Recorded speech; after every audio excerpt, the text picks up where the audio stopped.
I put out on my Instagram just requesting for questions, asking for questions in general.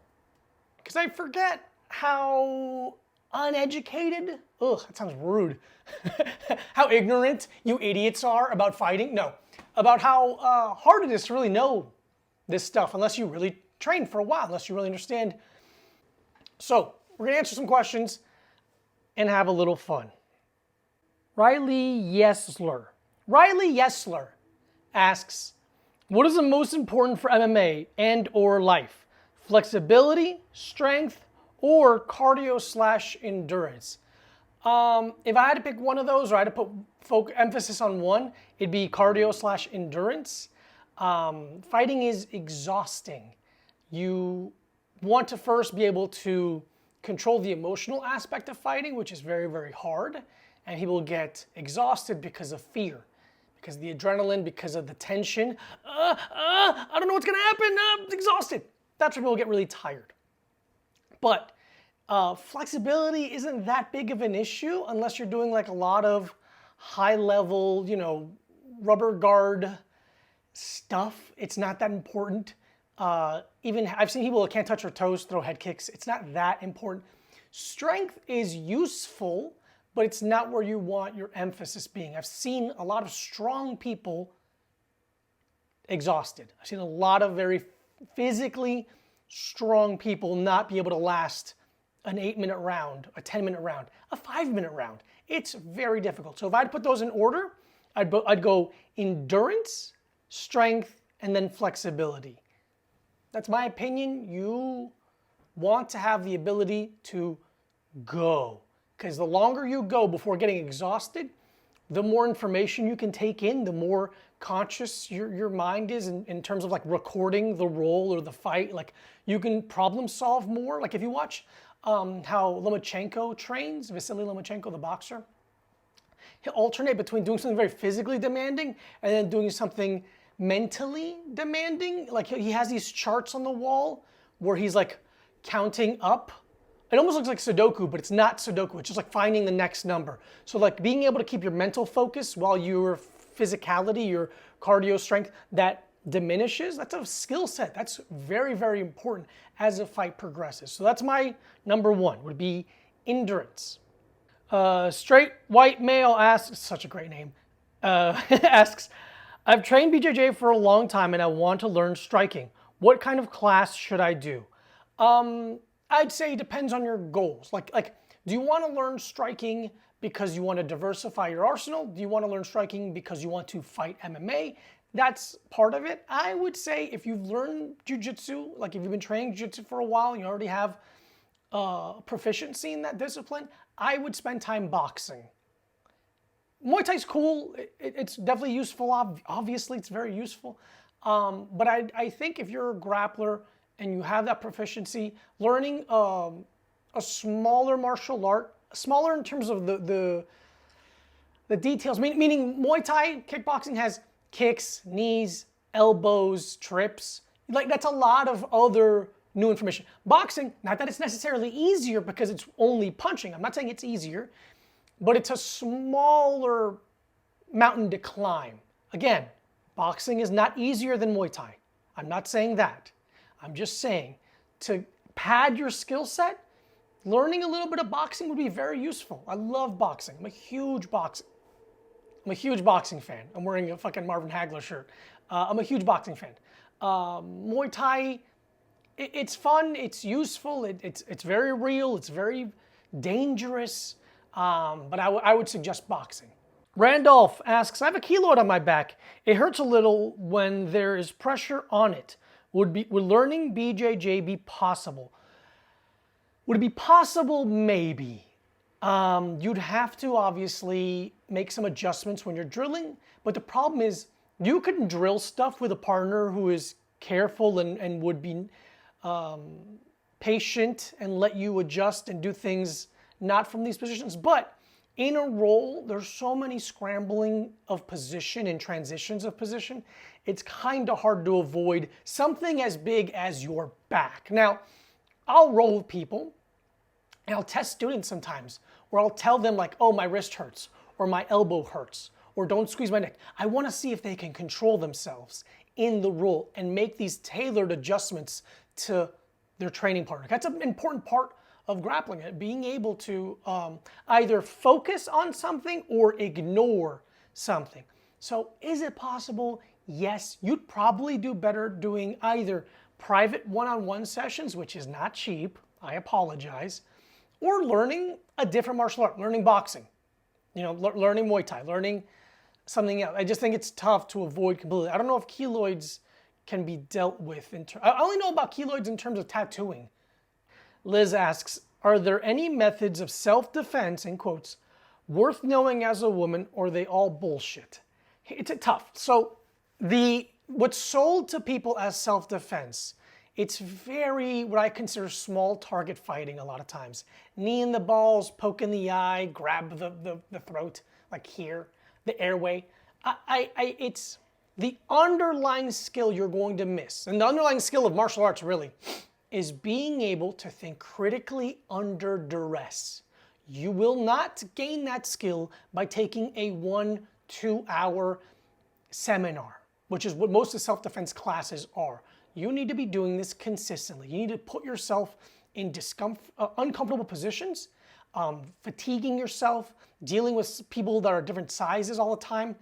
It's just not the same thing. It's not the same thing. Because when you learn recipes, like pull the hand down, poke the eyes, grab the shoulders, knee in the ball, that is hard to remember in that moment of fear. Your mind goes crazy. You freak out.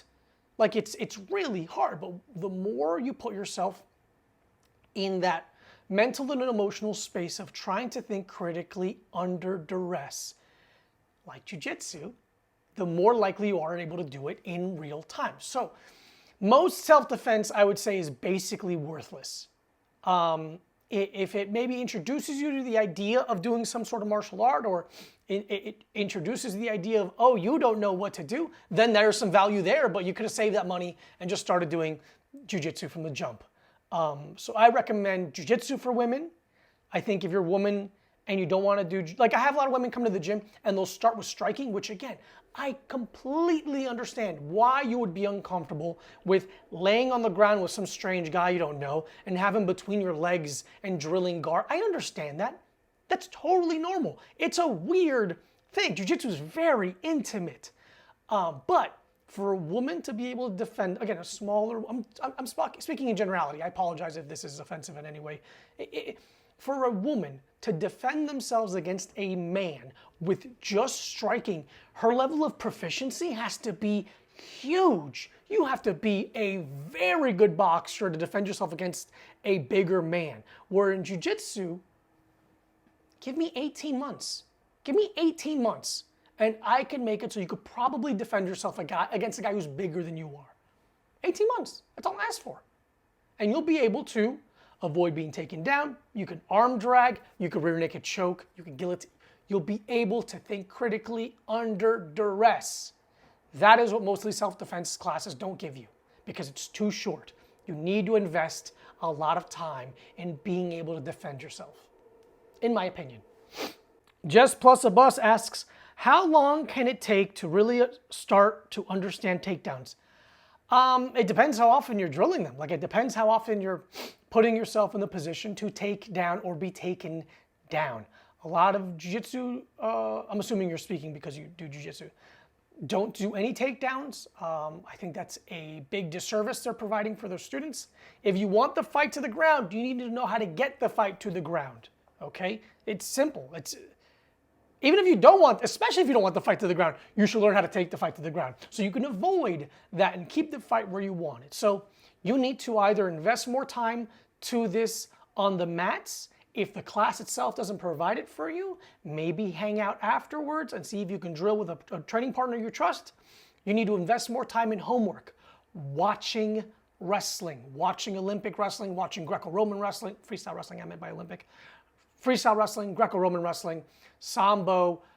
You need to start developing the vocabulary in your mind of what things look like to what consequence they lead to. So it's on you. If your gym isn't providing for it, maybe go somewhere else, train somewhere else, or ask a training partner or encourage. I mean, I don't think any jiu-jitsu instructor is that close-minded where if you're like, hey, can we do more takedowns? They'd be like, no. I doubt, I should say, that anyone is like that. But who knows? Mindless Maverick asks, how do you mentally prepare for a jiu-jitsu competition? Mentally preparing is interesting. I would say just come to terms with the fact that it's going to happen. Why be stressed? It's going to happen. You signed up for it. You paid for it. You want this. It's going to happen.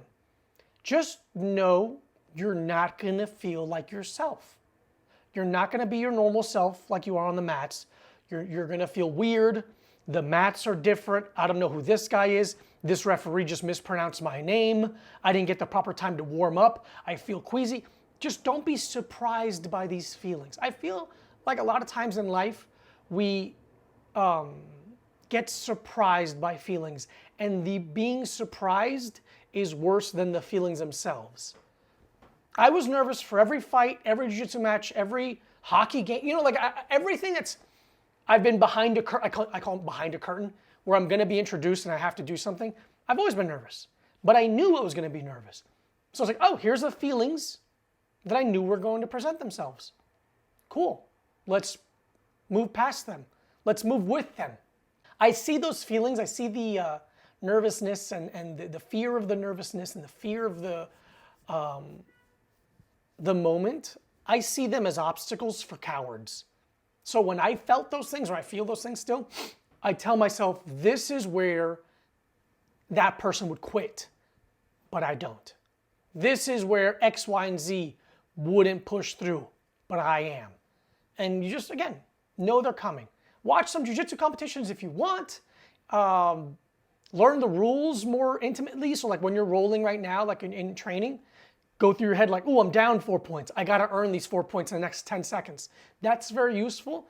But I think the biggest thing is just don't be surprised. It's your first jiu-jitsu competition. There's no pressure. It's not real pressure. Are you fighting for money? Is someone going to drown your fucking siblings if you lose? No, it doesn't matter. Just go have fun. Don't let the moment be bigger than the moment. It's just a part of your life. It's one new chapter. That's great. My first jiu-jitsu competition was in 2009. It was at the first Renzo Gracie Open at Hunter College in Manhattan. I got sick the day before, and I woke up feeling terrible, and I got introduced to the mats, and the guy who I was going to go against, Hals Gracie, who's enormous, who's now a friend technically, was rubbing his shoulders. I'm like, that's fucking terrifying. And the guy pulled guard, and I got Kimura basically right away. But it was that was success. My first jiu-jitsu competition. I've done one. I am now on this side of the fence. I am now someone who has competed in a martial art. I'll never be that person again. Now you're on this side of it. Now you are of the initiated. And that's fantastic. Have fun. Good luck. Let me know how it goes. Alex Parrish, who's a teammate and a friend. What's up, Alex? How are you, buddy? How do you avoid being attacked on the rink? Asking for a friend. Number one, I wouldn't blindside somebody against the boards. That's number one. Alex did that in a game. It was very funny. If you don't want to fight in hockey, I think it's easy.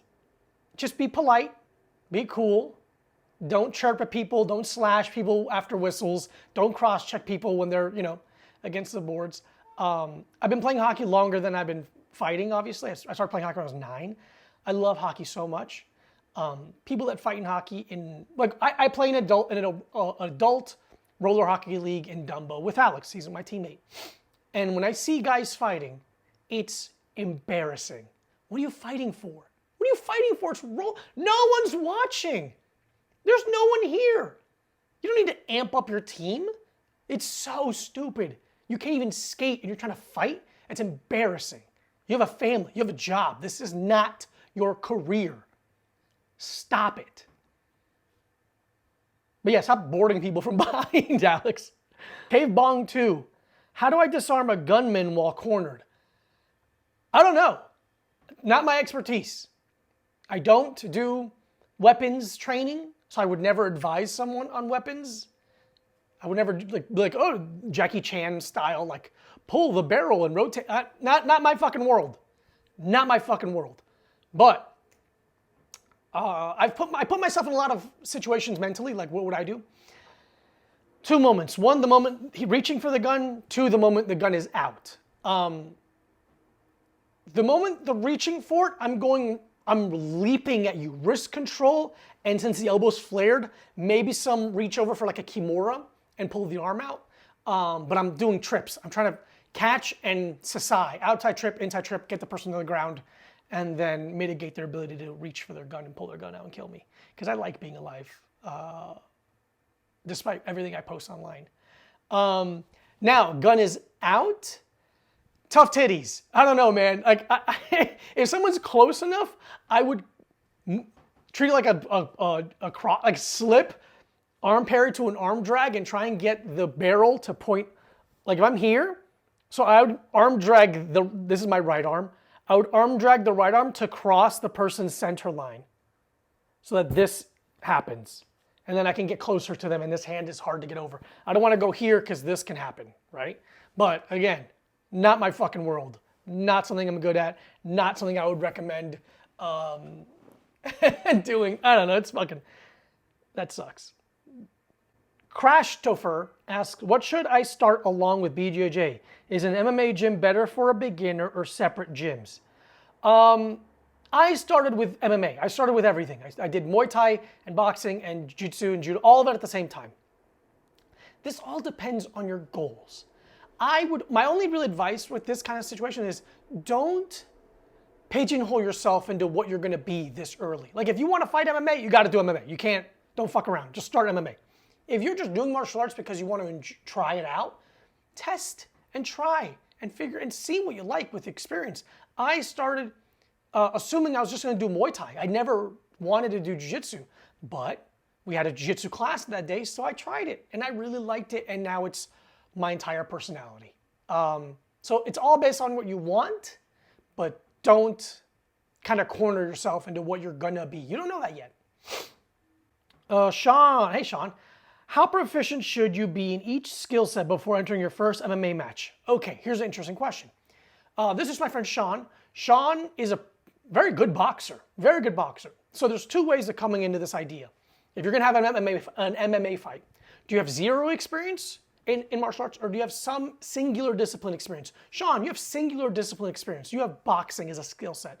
For you, let's say I had to coach you for a fight in 2 months.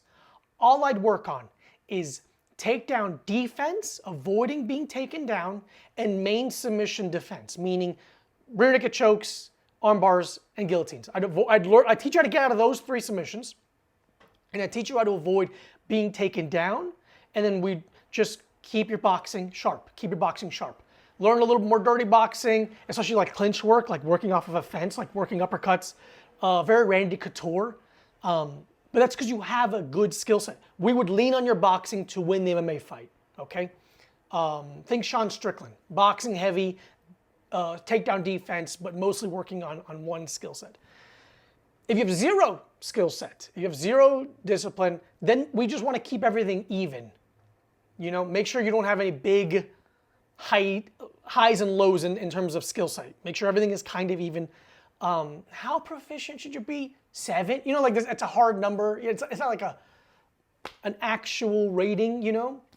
A blue belt, preferably in jiu-jitsu, at least.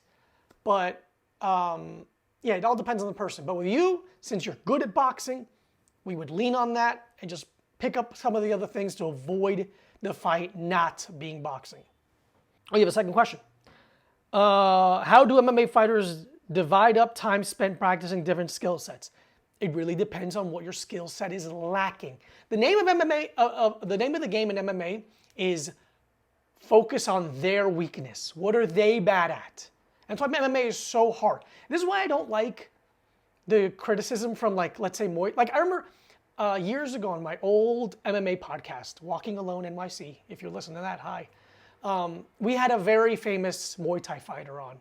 And after we recorded, he was telling us about one time he walked into his gym was in Vegas, and he's watching some guy hit mitts with his coach, and he goes, wow, this fucking guy sucks. And then the guy turned around, and it happened to be a very, very famous UFC champion.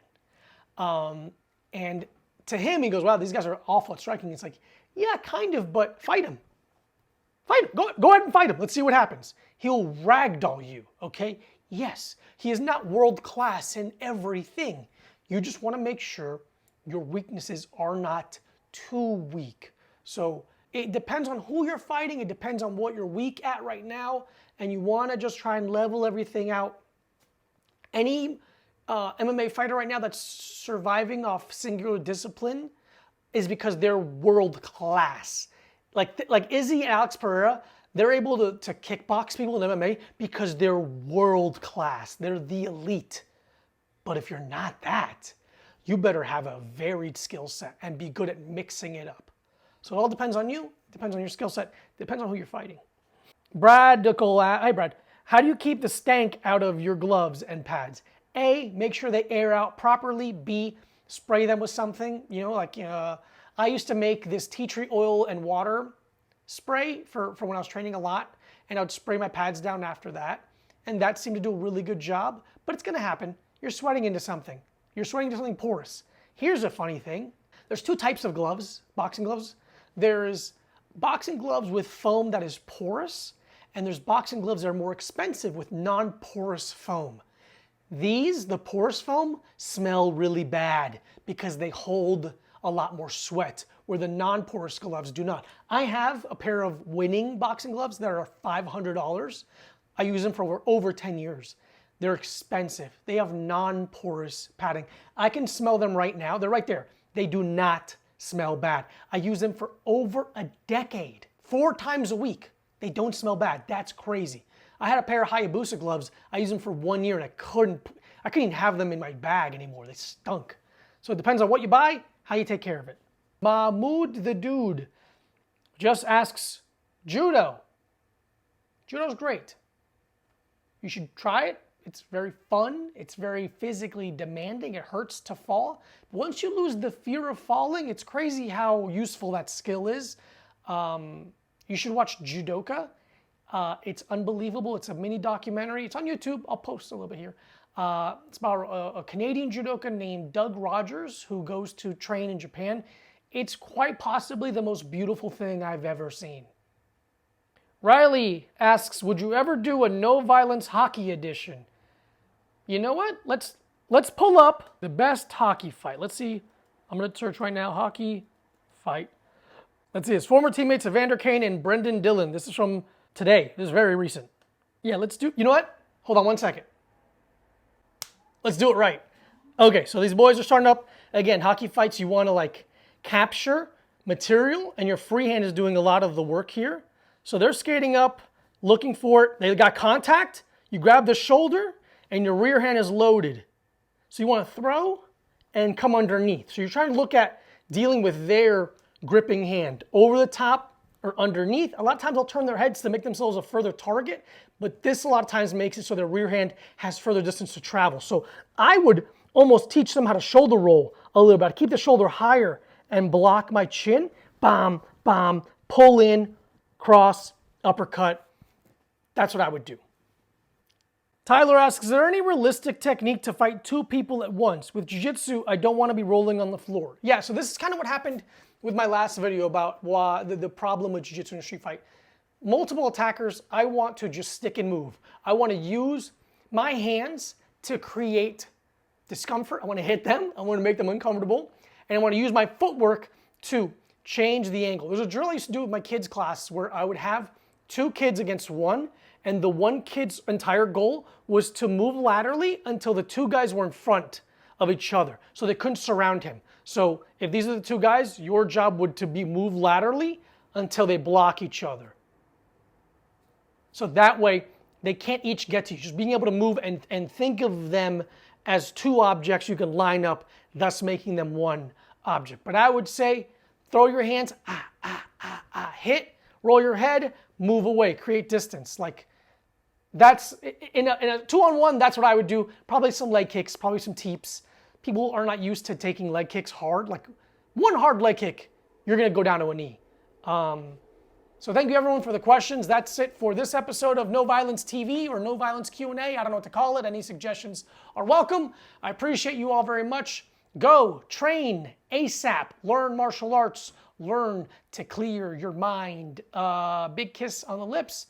I'll talk to you soon. Don't get got.